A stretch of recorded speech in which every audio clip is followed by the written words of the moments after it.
Hello ਬੱਚੋ, ਅੱਜ ਅਸੀਂ ਜੁਲਾਈ ਮਹੀਨੇ ਦੇ ਪੇਪਰ ਲਈ ਤੁਹਾਡੀ ਪ੍ਰੈਕਟਿਸ ਸ਼ੀਟਸ ਜਿਹੜੀ ਵਿਗਿਆਨ ਵਿਸ਼ੇ ਦੀ ਹੈਗੀ ਹੈ ਉਹ ਸੋਲਵ ਕਰਾਂਗੇ।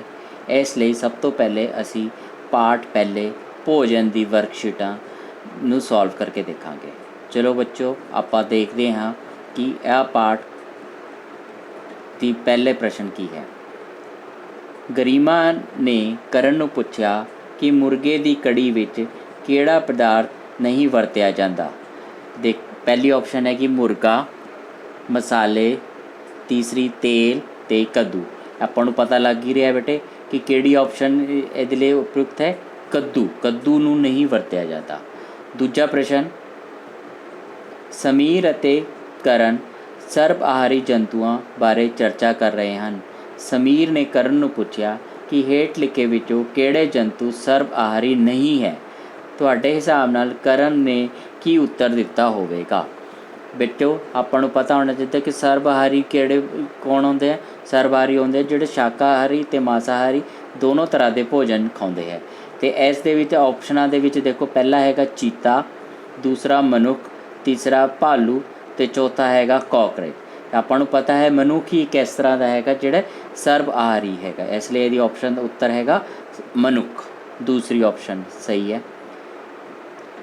ਤੀਸਰਾ ਪ੍ਰਸ਼ਨ ਦੇਖਦੇ ਹਾਂ ਹੁਣ ਆਪਾਂ। ਗਰੀਮਾ ਨੇ ਗਾਇਤਰੀ ਨੂੰ ਕਿਹਾ, ਚਲੋ ਅੱਜ ਦਾਲ ਬਣਾਉਂਦੇ ਹਾਂ। ਗਾਇਤਰੀ ਨੇ ਕਿਹਾ, ਠੀਕ ਹੈ, ਮੈਂ ਤੈਨੂੰ ਦਾਲ ਬਣਾਉਣ ਲਈ ਸਮੱਗਰੀ ਦਿੰਦੀ ਹਾਂ। ਤੁਹਾਡੇ ਅਨੁਸਾਰ ਕਿਹੜਾ ਪਦਾਰਥ ਦਾਲ ਬਣਾਉਣ ਲਈ ਨਹੀਂ ਲੋੜੀਂਦਾ। ਹੁਣ ਪ੍ਰਸ਼ਨ ਬੜੇ ਧਿਆਨ ਨਾਲ ਰੱਖਣਾ। ਇਹਦੇ 'ਚ ਉਹਨਾਂ ਨੇ ਪੁੱਛਿਆ ਹੈ ਕਿ ਆਪਣੇ ਅਨੁਸਾਰ ਦਾਲ ਬਣਾਉਣ ਲਈ ਕਿਹੜੇ ਸਮੱਗਰੀ ਦੀ ਲੋੜ ਨਹੀਂ ਹੁੰਦੀ। ਪਹਿਲੀ ਆਪਸ਼ਨ ਹੈ ਕਿ ਦਾਲਾਂ, ਦੂਜੀ ਹੈਗੀ ਮਿੱਟੀ ਦਾ ਤੇਲ, ਤੀਸਰੀ ਖਾਣ ਵਾਲਾ ਤੇਲ ਅਤੇ ਚੌਥੀ ਹੈ ਖਣਿਜ। ਆਪਾਂ ਨੂੰ ਪਤਾ ਲੱਗ ਹੀ ਰਿਹਾ ਬੇਟੇ ਕਿ ਮਿੱਟੀ ਦਾ ਤੇਲ ਜਿਹੜੀ ਆਪਸ਼ਨ ਹੈਗੀ ਹੈ ਉਹ ਦਾਲ ਬਣਾਉਣ ਲਈ ਸਮੱਗਰੀ ਨਹੀਂ ਹੈਗੀ। ਚੌਥਾ ਪ੍ਰਸ਼ਨ ਦੇਖਦੇ ਹਾਂ ਬੱਚੋ ਆਪਾਂ। ਚੌਥਾ ਪ੍ਰਸ਼ਨ ਹੈਗਾ, ਮੈਰੀ ਨੇ ਰਮਾ ਨੂੰ ਕਿਹਾ, ਭੋਜਨ ਬਣਾਉਣ ਲਈ ਵਰਤੇ ਜਾਂਦੇ ਸਮਾਨ ਨੂੰ ਕੀ ਕਿਹਾ ਜਾਂਦਾ ਹੈ। ਭੋਜਨ ਬਣਾਉਣ ਲਈ ਕਿਹੜੇ ਸਮਾਨ ਦੀ ਵਰਤੋਂ ਕੀਤੀ ਜਾਂਦੀ ਹੈਗੀ ਹੈ ਨਾ, ਉਹ ਸਮਾਨ ਨੂੰ ਕੀ ਕਿਹਾ ਜਾਂਦਾ ਹੈ। ਪਹਿਲੀ ਆਪਸ਼ਨ ਹੈ ਕਿ ਪੌਸ਼ਟਿਕ ਤੱਤ, ਦੂਸਰੀ ਹੈ ਕਿ ਕੱਚੀ ਸਮੱਗਰੀ, ਤੀਸਰੀ ਹੈ ਕਿ ਪੌਸ਼ਟਿਕਤਾ ਅਤੇ ਚੌਥੀ ਹੈ ਕਿ ਖਣਿਜ। ਅਤੇ ਜਿਹੜੇ ਭੋਜਨ ਬਣਾਉਣ ਲਈ ਸਮਾਨ ਦੀ ਵਰਤੋਂ ਕੀਤੀ ਜਾਂਦੀ ਹੈਗੀ ਹੈ ਉਹ ਸਮਾਨ ਨੂੰ ਕੱਚੀ ਸਮੱਗਰੀ ਕਿਹਾ ਜਾਂਦਾ ਹੈ। ਚੌਥਾ ਪ੍ਰਸ਼ਨ ਦੇਖਦੇ ਹਾਂ ਬੱਚੋ। ਸਾਇੰਸ ਅਧਿਆਪਕ ਨੇ ਮੋਹਨ ਨੂੰ ਪੁੱਛਿਆ ਕਿ ਹੇਠ ਲਿਖਿਆਂ ਵਿੱਚੋਂ ਕਿਹੜੇ ਪੌਦੇ ਦੀ ਜੜ੍ਹ ਭੋਜਨ ਵਜੋਂ ਨਹੀਂ ਵਰਤੀ ਜਾਂਦੀ। ਤੁਹਾਡੇ ਅਨੁਸਾਰ ਮੋਹਨ ਦਾ ਕੀ ਉੱਤਰ ਹੋਵੇਗਾ। ਹੁਣ ਆਪਾਂ ਦੇਖਣਾ ਹੈਗਾ। ਪਹਿਲੀ ਆਪਸ਼ਨ ਹੈ ਆਪਾਂ ਨੂੰ ਦਿੱਤੀ ਹੈ ਬੱਚੇ ਗਾਜਰ, ਮੂਲੀ, ਤੀਸਰੀ ਸ਼ਲਗਮ ਅਤੇ ਚੌਥੀ ਹੈ ਆਲੂ। ਅਤੇ ਇਸ ਦਾ ਉੱਤਰ ਹੈਗਾ ਆਲੂ ਜਿਹੜੀ ਹੈਗੀ ਉਹਦੀ ਜੜ੍ਹ ਜਿਹੜੀ ਹੈਗੀ ਨਹੀਂ ਵਰਤੀ ਦੀ, ਖਾਣ ਵਾਸਤੇ ਉਹ ਨਹੀਂ ਵਰਤੀ ਜਾਂਦੀ, ਇਸ ਲਈ ਇਹਦਾ ਉੱਤਰ ਹੈਗਾ ਆਲੂ। ਛੇਵਾਂ ਪ੍ਰਸ਼ਨ, ਰਾਮ ਅਧਿਆਪਕ ਨੂੰ ਪੁੱਛਦਾ ਹੈ ਕਿ ਉਹਨਾਂ ਜੰਤੂਆਂ ਨੂੰ ਅਸੀਂ ਕੀ ਕਹਿੰਦੇ ਹਾਂ ਜੋ ਛੋਟੇ ਜੰਤੂਆਂ ਨੂੰ ਖਾਂਦੇ ਹਨ। ਹੁਣ ਇਹਦਾ ਉੱਤਰ ਕੀ ਹੋਏਗਾ। ਪਹਿਲੀ ਆਪਸ਼ਨ ਹੈ ਕਿ ਸ਼ਾਕਾਹਾਰੀ, ਦੂਸਰੀ ਆਪਸ਼ਨ ਹੈ ਕਿ ਸਰਬ-ਆਹਾਰੀ, ਤੀਸਰੀ ਆਪਸ਼ਨ ਹੈ ਕਿ ਮਾਸਾਹਾਰੀ ਅਤੇ ਚੌਥੀ ਆਪਸ਼ਨ ਹੈ ਕਿ ਕੀਟਾਹਾਰੀ। ਠੀਕ ਹੈ ਬੱਚੋ।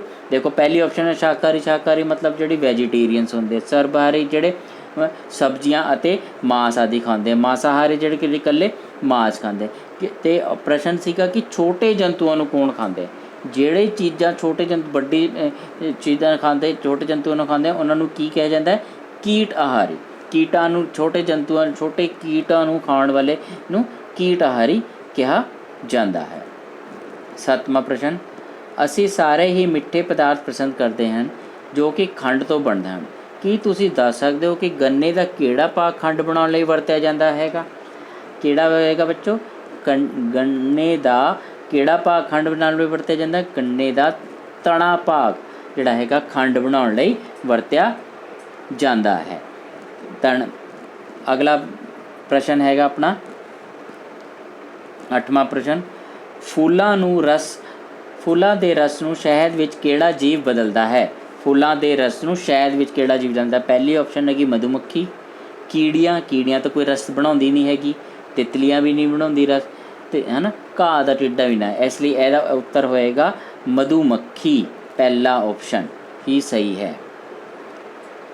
इस तो अगला प्रश्न 9वां प्रश्न, सिर्फ हिरन सिर्फ घाह ਜਾਂ ਪੌਦੇ ਹੀ ਖਾਂਦੇ ਹਨ, ਇਸ ਲਈ ਇਹਨਾਂ ਨੂੰ ਕੀ ਕਹਿੰਦੇ ਹਨ? ਹੁਣ ਉਹ ਜਾਨਵਰ ਜਿਹੜੇ ਘਾਹ ਜਾਂ ਪੌਦੇ ਹੀ ਖਾਂਦੇ ਉਹਨਾਂ ਨੂੰ ਕੀ ਕਹਿੰਦੇ ਹਨ? ਅਸੀਂ ਕੀ ਕਹਿੰਦੇ ਹਾਂ ਬੱਚੋ? ਸ਼ਾਕਾਹਾਰੀ। ਬਿਲਕੁਲ ਸਹੀ, ਸ਼ਾਕਾਹਾਰੀ ਕਹਿੰਦੇ हैं। ਇਸ ਲਈ ਚੌਥੀ ऑप्शन बिल्कुल सही है। ਇਸ ਤੋਂ ਅਗਲਾ ਪ੍ਰਸ਼ਨ ਆ ਗਿਆ 10ਵਾਂ ਪ੍ਰਸ਼ਨ, ਚਾਵਲ ਅਤੇ ਮਾਂਹ ਅਤੇ ਦਾਲ ਤੋਂ ਇਡਲੀ ਬਣਦੀ ਹੈ, ਇਹ ਸਾਰੇ ਪਦਾਰਥ ਕਿੱਥੋਂ ਮਿਲਦੇ ਹਨ? ਹੁਣ ਆਪਾਂ ਨੂੰ ਪਤਾ ਹੈ ਚਾਵਲ ਆ ਸਾਰੇ ਪਦਾਰਥ ਆਪਾਂ ਨੂੰ ਕਿੱਥੋਂ ਮਿਲਦੇ ਆ? ਪਹਿਲੀ ऑप्शन है कि ਪੌਦਿਆਂ ਤੋਂ ਹੀ ਮਿਲਦੇ ਹੈ ਨਾ। ਦੂਸਰੀ ऑप्शन है कि ਜੰਤੂਆਂ ਤੋਂ ਤਾਂ ਨਹੀਂ ਮਿਲਦੇ, ਨਾ ਚਾਵਲ ਮਿਲਦੇ ਨਾ ਮਾਂਹ। ਪੌਦੇ ਅਤੇ ਜੰਤੂ ਦੋਨੋਂ ਤੋਂ ਵੀ, ਆ ਵੀ ਗਲਤ ਹੋ ਗਈ ऑप्शन। ਅਤੇ ਸੱਸਾ ऑप्शन ਇਹਨਾਂ ਵਿੱਚੋਂ ਕੋਈ ਨਹੀਂ, ਇਹ ਵੀ ਗਲਤ ਹੋ ਗਈ। ਇਸ ਲਈ ਪਹਿਲੀ ऑप्शन ਹੀ ਸਹੀ ਹੈ, ਪੌਦਿਆਂ ਤੋਂ ਮਿਲਦੇ ਹਨ। 11ਵਾਂ ਪ੍ਰਸ਼ਨ, ਸਰੋਂ ਦੇ ਪੌਦੇ ਦੇ ਕਿਹੜੇ ਭਾਗ ਵਜੋਂ ਵਰਤੇ ਜਾਂਦੇ ਭੋਜਨ ਵਜੋਂ ਵਰਤੇ ਜਾਂਦੇ ਹਨ? ਸਰੋਂ ਦੇ ਪੌਦੇ ਦੇ ਕਿਹੜੇ ਭਾਗ ਭੋਜਨ ਵਜੋਂ ਵਰਤੇ ਜਾਂਦੇ ਹਨ? ਸਰੋਂ ਦੇ ਪੌਦੇ ਦੇ ਕਿਹੜੇ ਭਾਗ ਭੋਜਨ ਵਜੋਂ ਵਰਤੇ ਜਾਂਦੇ ਆ ਬੱਚੋ? ਇਹਦੇ ਲਈ ਊੜਾ ऑप्शन ਤੇ ਬੀਜ ਅਤੇ ਤਣਾ, ਆੜਾ ऑप्शन ਹੈ ਕਿ ਬੀਜ ਅਤੇ ਪੱਤੇ, ਈੜੀ ऑप्शन ਹੈ ਤਣਾ ਅਤੇ ਜੜ੍ਹਾਂ, ਅਤੇ ਸੱਸਾ ऑप्शन ਹੈ ਜੜ੍ਹਾਂ ਅਤੇ ਬੀਜ। ਇਸ ਦੇ ਵਿੱਚ ਆਪਾਂ ਨੂੰ ਆੜਾ ऑप्शन ਬਿਲਕੁਲ ਸਹੀ ਹੈਗੀ ਹੈ, ਬੀਜ ਅਤੇ ਪੱਤੇ ਹੀ ਸਰੋਂ ਦੇ ਪੌਦੇ ਦੇ ਭਾਗ ਜਿਹੜੇ ਖਾਣ ਵਿੱਚੋਂ ਵਰਤੇ ਜਾਂਦੇ ਹਨ। 12ਵਾਂ ਪ੍ਰਸ਼ਨ, ਹੇਠੇ ਲਿਖੇ ਵਿੱਚੋਂ ਕਿਹੜੇ ਜੰਤੂ ਸਰਬ ਆਹਾਰੀ ਹਨ? ਸਰਬ ਆਹਾਰੀ ਉਹ ਹੁੰਦੇ ਆ ਬੱਚੋ, ਆਪਾਂ ਪੜ੍ਹਿਆ ਹੈ ਕਿ ਸਰਬ ਆਹਾਰੀ ਉਹ ਹੁੰਦੇ ਹੈਗੇ ਆ ਜਿਹੜੇ ਹਨ ਵੈਜੀਟੇਰੀਅਨ ਅਤੇ ਨੋਨ ਵੈਜ, ਸ਼ਾਕਾਹਾਰੀ ਅਤੇ ਮਾਸਾਹਾਰੀ ਦੋਨੋਂ ਤਰ੍ਹਾਂ ਦਾ ਆਹਾਰ ਗ੍ਰਹਿਣ ਕਰਦੇ ਹਨ। ਇਹਦੇ ਵਿੱਚ ਪਹਿਲੀ ऑप्शन ਕਿ ਬੱਕਰੀ ਅਤੇ ਮਨੁੱਖ, ਬੱਕਰੀ ਤੇ ਸ਼ਾਕਾਹਾਰੀ ਹੈ, ਮਨੁੱਖ ਸਰਬਾਹਾਰੀ ਹੈ, ਇਸ ਲਈ ਪਹਿਲੀ ऑप्शन ਸਹੀ ਨਹੀਂ ਹੈਗੀ। ਦੂਸਰੀ ऑप्शन ਹੈ ਕਿ ਮਨੁੱਖ ਅਤੇ ਕਾਕਰੋਚ, ਮਨੁੱਖ ਅਤੇ ਕਾਕਰੋਚ ਵਾਲੀ ऑप्शन ਬਿਲਕੁਲ ਸਹੀ ਹੈ। ਮਨੁੱਖ ਵੀ ਸਰਬਾਹਾਰੀ ਹੈ ਅਤੇ ਕਾਕਰੋਚ ਵੀ ਸਰਬਾਹਾਰੀ ਹੈ। 13ਵਾਂ ਪ੍ਰਸ਼ਨ, ਹੇਠੇ ਲਿਖਿਆਂ ਦੇ ਜੋੜਿਆਂ ਵਿੱਚੋਂ ਕਿਸ ਦੇ 2 ਤੋਂ ਵੱਧ ਭਾਗ ਖਾਣ ਵਾਸਤੇ ਵਰਤੇ ਜਾਂਦੇ ਹਨ? ਹੁਣ ਆਪਾਂ ਦੱਸਣਾ ਕਿ 2 ਤੋਂ ਵੱਧ ਭਾਗ ਕਿਹਦੇ ਵਰਤੇ ਜਾਂਦੇ ਹਨ ਖਾਣ ਵਾਸਤੇ, ਠੀਕ ਹੈ। ਆਪਾਂ ਇਹਦੀ ऑप्शन ਪਹਿਲੀ ऑप्शन ਹੈ ਕਿ ਕੇਲਾ ਅਤੇ ਕੱਦੂ, ਬਿਲਕੁਲ ਠੀਕ ਹੈ, ਪਹਿਲੀ ऑप्शन ਹੀ ਇਹਦੀ ਕੇਲਾ ਅਤੇ ਕੱਦੂ ਦੇ ਦੋਨੋਂ 2 ਤੋਂ ਵੱਧ ਭਾਗ ਖਾਣ ਵਾਸਤੇ ਵਰਤੇ ਜਾਂਦੇ ਹਨ। 14ਵਾਂ ਪ੍ਰਸ਼ਨ, ਮਧੂਮੱਖੀ ਦਾ ਛੱਤਾ ਡੈਸ਼ ਮਧੂਮੱਖੀ ਦਾ ਰਹਿਣ ਦਾ ਸਥਾਨ ਹੈ?